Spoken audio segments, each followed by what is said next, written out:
Doctor G Gopakumar, ഇപ്പോൾ കേരള രാഷ്ട്രീയത്തെ സംബന്ധിച്ച് എക്കാലവും ഓർത്തിരിക്കേണ്ട ഏറെ പ്രാധാന്യമർഹിക്കുന്ന ഒരു തിരഞ്ഞെടുപ്പായി തന്നെയാണ് ഇതിനെ രാഷ്ട്രീയ നിരീക്ഷകരടക്കം ചൂണ്ടിക്കാട്ടിയിട്ടുള്ളത്. അത് ഇതിൻ്റെ മറ്റ് ചരിത്രങ്ങൾ വെച്ചിട്ടാണ്. അൻവറിൻ്റെ നീക്കങ്ങളും അതിനുശേഷം ഉണ്ടായ വിവാദങ്ങളും അതൊക്കെ ചൂണ്ടിക്കാട്ടി തന്നെയാണ്.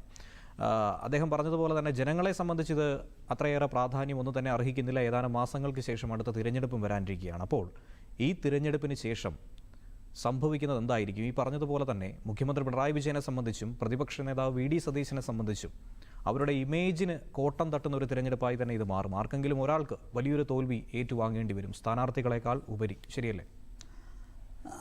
അൻവർ കാണിച്ചത് ഒരു എടുത്തുചാട്ടമാണ് എന്ന് പൊതുവിൽ സമൂഹം വിലയിരുത്തുമ്പോഴും ഈ തെരഞ്ഞെടുപ്പിന് തീർച്ചയായിട്ടും വലിയൊരു പ്രാധാന്യമുണ്ട്. ജനങ്ങൾക്കും ഒരു പ്രാധാന്യമുണ്ട്.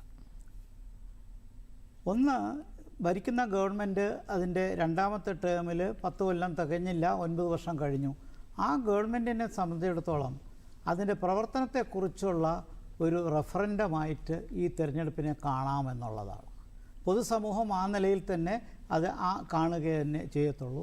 അതുകൊണ്ട് തന്നെ ഭരണത്തിലിരിക്കുന്ന മുന്നണിക്ക് ഈ തിരഞ്ഞെടുപ്പ് ജയിക്കേണ്ടത് ഏറ്റവും അത്യാവശ്യമായൊരു കാര്യമായി മാറ്റിയെടുത്തു. പ്രത്യേകിച്ച് അവരിൽ നിന്നൊരാൾ രാജിവെച്ച് പോവുകയും ആ പോയ ആൾ തന്നെ വീണ്ടും സ്ഥാനാർത്ഥിയായി വരുന്നു.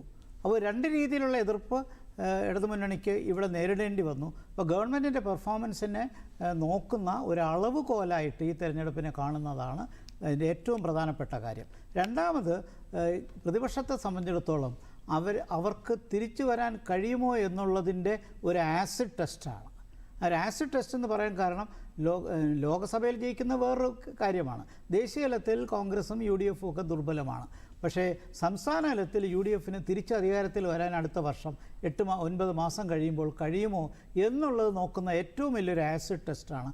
അതുമാത്രവുമല്ല, മുസ്ലിം ലീഗും കോൺഗ്രസും തമ്മിലുള്ള അലയൻസിൽ എത്ര ശക്തിയുണ്ട് ഈ അലയൻസ്, അതുകൂടി പരിശോധിക്കാം. കാരണം നമുക്കറിയാം, ആര്യാടൻ മുഹമ്മദ് ഉണ്ടായിരുന്ന സമയത്ത് ലീഗിന് അത്ര തൃപ്തനല്ലായിരുന്നു നിലമ്പൂരിൽ.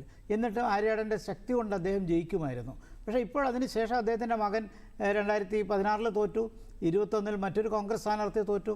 അപ്പോൾ ഇത് തിരിച്ചു പിടിക്കുക എന്നുള്ളത് മാത്രമല്ല, ലീഗും കോൺഗ്രസും തമ്മിൽ എത്രത്തോളം രസതന്ത്രം നന്നായി എന്നും. കാരണം നമുക്കറിയാം, യു ഡി എഫിലെ ഏറ്റവും പ്രസക്തമായ പാർട്ടികളെന്ന് പറയുന്നത് കോൺഗ്രസ് കഴിഞ്ഞാൽ മുസ്ലിം ലീഗാണ്. പക്ഷേ മുസ്ലിം ലീഗിൻ്റെ പിന്തുണ മലബാറിൽ വളരെ പ്രസക്തവുമാണ്. ഇക്കാര്യത്തിൽ കോൺഗ്രസും ലീഗും തമ്മിൽ എന്തെങ്കിലും അനൈക്യമുണ്ടോ എന്നുകൂടി പരിശോധിക്കുന്നൊരു ടെസ്റ്റാണ് ഇവിടെ നടന്നത്. കാരണം മുസ്ലിം ലീഗിനെ സംബന്ധിച്ചിടത്തോളം യു ഡി എഫ് ജയിക്കേണ്ടത് അവരുടെ നിലനിൽപ്പിൻ്റെ ആവശ്യമാണ്. കാരണം യു ഡി എഫിന് അടുത്ത തവണ അധികാരത്തിൽ വരാൻ കഴിയില്ല എങ്കിൽ ലീഗിന് പിന്നെ എന്ത് ഭാവിയാണുള്ളത്? അപ്പോൾ ആ നിലയ്ക്ക് ഞാൻ പറയും, തീർച്ചയായിട്ടും ഇതിന് വലിയ പ്രാധാന്യമുണ്ട്, പ്രതിപക്ഷത്തിനും പ്രാധാന്യമുണ്ട്. മൂന്നാമത്, അൻവറെ സംബന്ധിച്ചിടത്തോളം അൻവർ വളരെ ജനകീയനാണെന്ന് അവകാശപ്പെടുന്നു. രണ്ട് മുന്നണിയിലും വിലപേശുന്ന ആളാണ്. അത് കഴിഞ്ഞ് അദ്ദേഹത്തിനെ മുന്നണിയിൽ എടുക്കണം, മന്ത്രിസ്ഥാനം വരെ തരണമെന്ന് എഴുതി വാങ്ങിച്ചൊപ്പിട്ടാലേ ചേരത്തുള്ളൂ എന്നുള്ള നിലയിലുള്ള വിലപേശലൊക്കെ വന്നപ്പോൾ സതീശനെടുത്ത ഒരു സ്റ്റാൻഡ്, വാസ്തവത്തിൽ അത് രണ്ടുപേർക്കും, സതീശനും അതേസമയം അൻവറിനും വളരെ പ്രസക്തി ഉണ്ടായി. കാരണം സതീശൻ വ്യക്തമായിട്ട് പറഞ്ഞു, ഞാനിത് റിസ്ക് എടുത്ത് തന്നെ ചെയ്യുന്നു, ജയിച്ചാൽ അതിൻ്റെ ക്രെഡിറ്റ് യു ഡി എഫിൻ്റെ കൂട്ട് ഉത്തരവാദിത്വമാണ്, പരാജയപ്പെട്ടാൽ അതിൻ്റെ ഉത്തരവാദിത്വം അദ്ദേഹത്തിന് മാത്രമാണ്. മറുവശത്ത് അൻവറിനാകട്ടെ, അൻവർ 75,000 ഒക്കെ ഇങ്ങനെ പറഞ്ഞുകൊണ്ട് പോവുകയാണ്. അദ്ദേഹം ഒരാൾക്ക് ഒറ്റയ്ക്കൊരു പാർട്ടിയും കൊണ്ട് ഈ കേരളത്തിൽ നിന്ന് മുന്നോട്ട് പോകാൻ പറ്റില്ല. ഞാനിന്ന് മനസ്സിലാക്കിയത് ബൂത്തുകളിൽ പോലും അൻവറിന് ആൾക്കാരില്ലായിരുന്നു എന്നുള്ളതാണ്. അപ്പോൾ ആ നിലയ്ക്ക് അൻവറിനെ സംബന്ധിച്ചിടത്തോളം അദ്ദേഹത്തിൻ്റെ രാഷ്ട്രീയ ഭാവി നിർണ്ണയിക്കുന്ന ഒരു തിരഞ്ഞെടുപ്പാണ്. അപ്പോൾ ഈ 3 പ്രധാനപ്പെട്ട കാര്യങ്ങളും ഇവിടെ പ്രസക്തമാണ്.